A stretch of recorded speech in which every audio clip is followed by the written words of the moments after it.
बात करते हैं क्योंकि आज से बंगाल में अधिकारी युग की शुरुआत हो रही है। आज से एक ऐसे दिग्गज चेहरे की बंगाल की सत्ता में एंट्री हुई जिसकी नींव पिछले चुनाव से ही रख दी गई थी। कहा यह जा सकता है कि आज से बंगाल में दीदी के सियासी राज का अंत हुआ और शुभेंदु के शुभ कदम पड़ गए हैं। इस पूरे सियासी उठापटक के बीच में भवानीपुर देश की पावर पॉलिटिक्स के सेंटर में आया और आज बंगाल की सत्ता का रास्ता इसी विधानसभा सीट से होकर गुजरा जिसने ममता बनर्जी को शिकस्त दिखाई और शुभेंदु अधिकारी ने उन्हें बड़े अंतर से मात दी। आज केंद्रीय गृह मंत्री अमित शाह ने कोलकाता में पहुंचकर शुभेंदु अधिकारी को विधायक दल का नेता बनने पर बधाई दी, गले लगाया, माला पहनाई। उन्होंने साथ ही ये कहा कि आज बंगाल की जनता ने पीएम मोदी के चेहरे पर भरोसा जताया। उन्होंने कहा कि बीजेपी बंगाल से कट मनी सिस्टम को पूरी तरीके से खत्म कर देगी। घुसपैठियों पर डायरेक्ट अटैक करते हुए कहा कि बंगाल की सीमा अब अभेद्य होगी और साथ ही दावा यह किया कि अब बंगाल होगा करप्शन मुक्त भी। यानी सोनार बांग्ला को जमीन पर उतारने का अपने वादे को उन्होंने दोहराया और शुभेंदु के नाम पर मोहर लगने की वजह बताते हुए उन्होंने कहा कि विधायकों ने उनका सपोर्ट किया है। भाजपा के राष्ट्रीय अध्यक्ष जी ने मुझे और श्री मोहन चरण मांझी जी को केंद्र की ओर से पर्यवेक्षक के रूप में यहां भेजा था। अभी कुछ समय पहले ही चुनाव की प्रक्रिया पूरी हुई है। लगभग 8 प्रस्ताव और समर्थन प्राप्त हुए हैं और सभी प्रस्ताव और समर्थन एक ही नाम के मिले हैं। उसके बाद दूसरे नाम के लिए भी सबको समय दिया गया, पर्याप्त समय दिया गया, मगर कोई दूसरा नाम नहीं आया है। इसलिए केंद्रीय पर्यवेक्षक के रूप में मैं श्री शुभेंदु अधिकारी जी को पश्चिम बंगाल विधानमंडल दल के नेता के रूप में निर्वाचित घोषित करता हूं।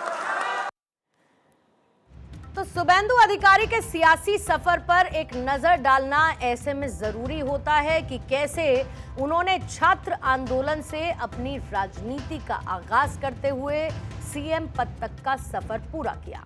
शुरुआत साल 1989 में जब कांग्रेस की छात्र परिषद से राजनीति की शुरुआत की। 1995 में कांथी नगर पालिका में पार्षद बने और फिर साल 1998 में ममता बनर्जी ने टीएमसी बनाई तो वो दीदी के साथ हो लिए। साल 2026 जब दक्षिण कांथी सीट से वो विधानसभा पहुंचे थे 2006 में और फिर साल 2007 में वामपंथियों के खिलाफ उन्होंने नंदीग्राम में हुए संघर्ष के दौरान एक नायक के तौर पर उभरे। शुभेंदु का अंदाज सियासतदानों को पसंद आने लगा और उन्हें इसका फायदा साल 2009 में भी मिला जब वो तमलुक से लोकसभा इलेक्शन जीते और इसके बाद यही कमाल उन्होंने 2014 में भी दोहराया।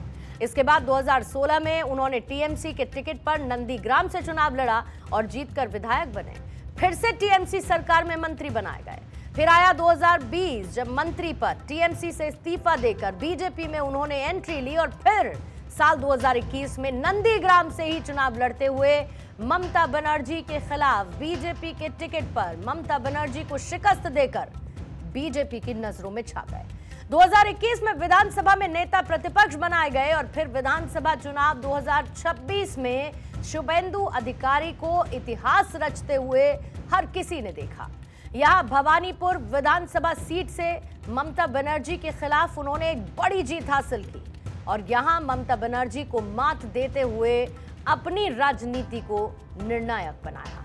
और यही वजह है कि केंद्रीय गृह मंत्री अमित शाह ने आज शुभेंदु की जमकर तारीफ करते हुए बीजेपी के फ्यूचर प्लान का पूरा ब्लूप्रिंट बंगाल की जनता के सामने रख दिया।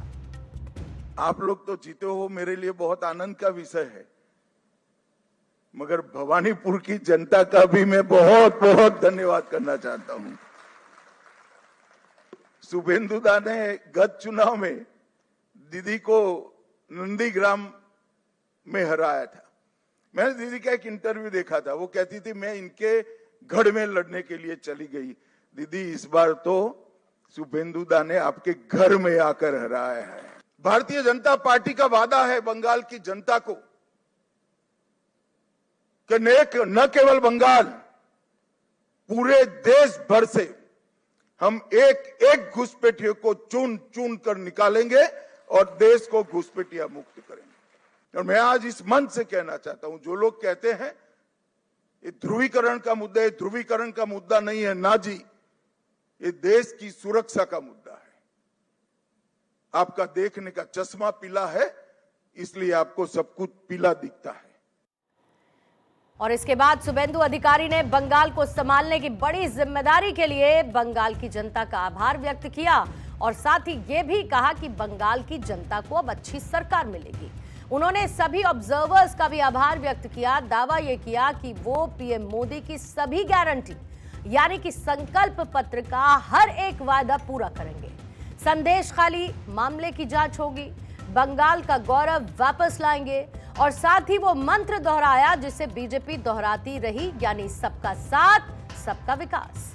बंगाल में नव निर्माण की बात करते हुए उन्होंने टीएमसी को आड़े हाथों लिया और एक बड़ा वादा किया कि उनके जीते जी बंगाल में भय खत्म होगा।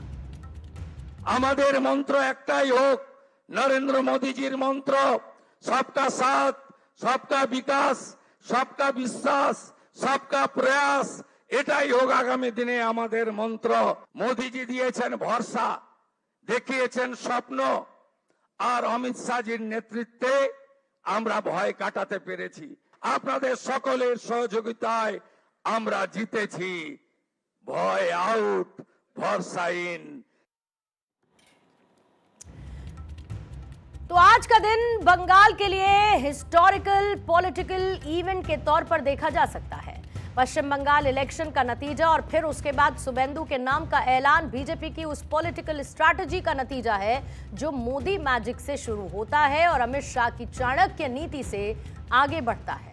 आज से बंगाल की सियासत में बिगिनिंग ऑफ न्यू एरा है और अब शुभेंदु 9 मई यानी कि कल सुबह 11 बजे सीएम पद की शपथ ग्रहण करेंगे। शुभेंदु ने आज शाम को राज्यपाल आर.एन. रवि से मुलाकात करते हुए सरकार बनाने का दावा भी पेश कर दिया और इसके बाद राज्य में नई सरकार के गठन की प्रक्रिया आगे बढ़ चुकी है।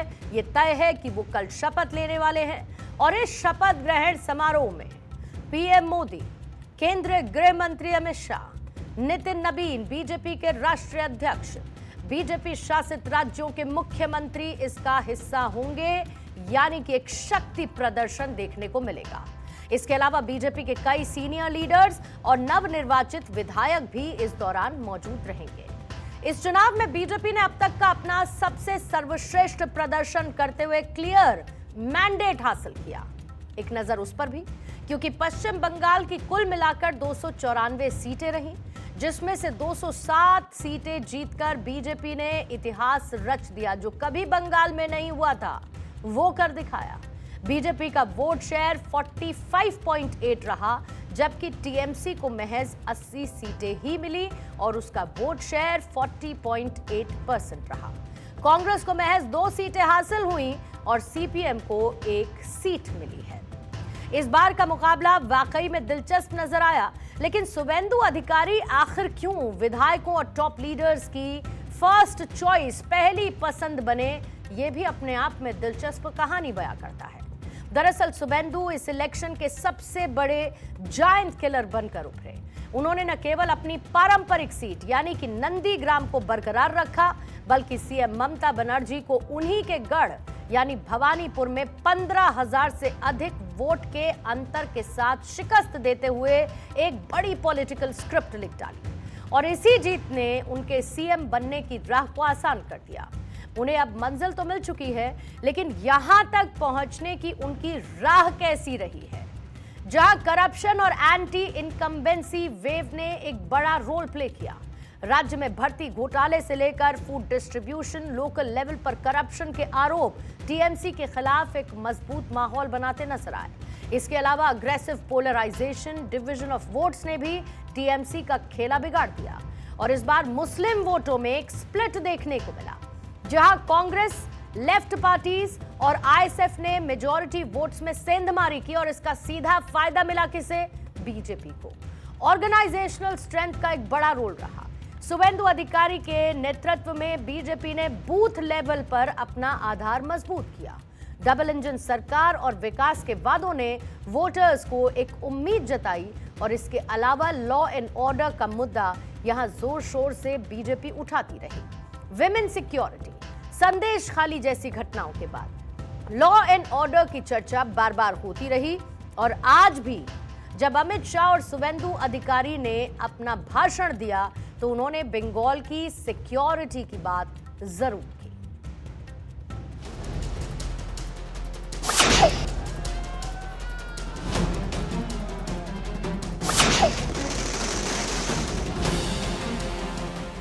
100 साल की वैचारिक यात्रा के बाद गंगोत्री से गंगा सागर तक भारतीय जनता पार्टी की सरकार बनी है।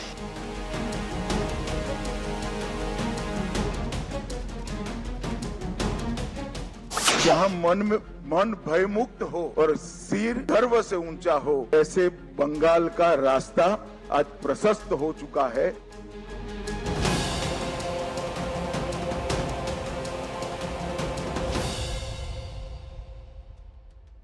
जो जन समर्थन मिला है उसका आभार व्यक्त करने के लिए भाजपा के कार्यकर्ता के नाते मेरे पास शब्द नहीं है।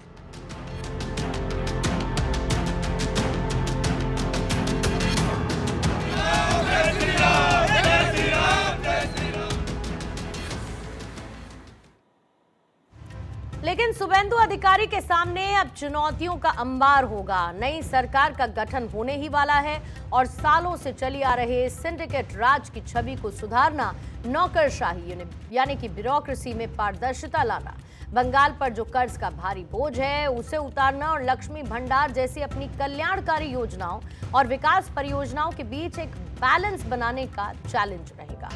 बंगाल में इलेक्शन के बाद वायलेंस का कई जगहों पर बोलबाला नजर आया और ऐसे में कल के बाद इस बात की उम्मीद की जा सकती है कि अब हिंसा का खात्मा धीरे धीरे होना शुरू होगा। ममता बनर्जी की शिकस्त ने इस बार इंडी ब्लॉक को पूरी तरीके से पस्त कर दिया। बंगाल अब बीजेपी के लिए भारत के ईस्टर्न पार्ट का यानी पूर्वी क्षेत्र का सबसे मजबूत आधार बन चुका है। फिलहाल शुभेंदु अधिकारी का अब कल सीएम बनने के बाद बंगाल की पावर पॉलिटिक्स में बीजेपी की पावर को देखना दिलचस्प होगा और यह भी देखना अहम रहेगा कि बीजेपी सोनार बांग्ला के अपने वादे को कैसे धरातल पर बंगाल की जनता के बीच में उतारती है।